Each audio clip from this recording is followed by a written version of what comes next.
ఓటమి భయంతోనే వైసీపీ అభ్యర్థి గడికోట శ్రీకాంత్ రెడ్డి తమ కార్యకర్తలపై దాడి చేస్తూ బెదిరింపులకు దిగుతున్నాడని రాయచూరు టీడీపీ అభ్యర్థి మండిపల్లి రాంప్రసాద్ రెడ్డి ఆరోపించారు. మాజీ ఎంపీపీ అనుంపల్లి రాంప్రసాద్ రెడ్డి ఆధ్వర్యంలో సిబ్బ్యాల గ్రామంలో నిర్వహించిన ఇంటింటి ప్రచారంలో పాల్గొనగా రాంప్రసాద్ రెడ్డికి గ్రామస్తులు మేళ తాళాలు బాణాసంచాలతో స్వాగతం పలికారు.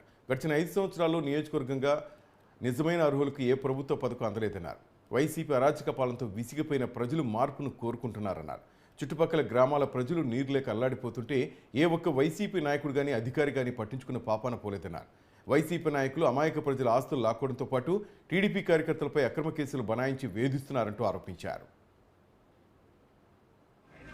రాయచోటి నియోజకవర్గంలో గత 65 రోజుల నుంచి తెలుగుదేశం పార్టీ ఎమ్మెల్యే అభ్యర్థి నేను ప్రచారంలోకి వెళ్తున్నా. ఎక్కడికి వెళ్ళినా తెలుగుదేశం పార్టీ అభిమానులు, కార్యకర్తలు, అలాగే ప్రజలు బ్రహ్మరథం పడుతున్నారు. ఒక్కటే మార్పు కావాలని ప్రతి ఒక్కరు ఆకాంక్షిస్తున్నారు. ఎందుకంటే ఈ 5 సంవత్సరాల్లో పేద ప్రజలకైతే ఏం ఒదగలేదు. ఎందుకంటే జగన్మోహన్ రెడ్డి ప్రభుత్వంలో 5 సంవత్సరాలు ఏ విధమైన సంక్షేమం అయితేనే, అభివృద్ధి అయితేనే ఎక్కడా కనపడడం లేదు.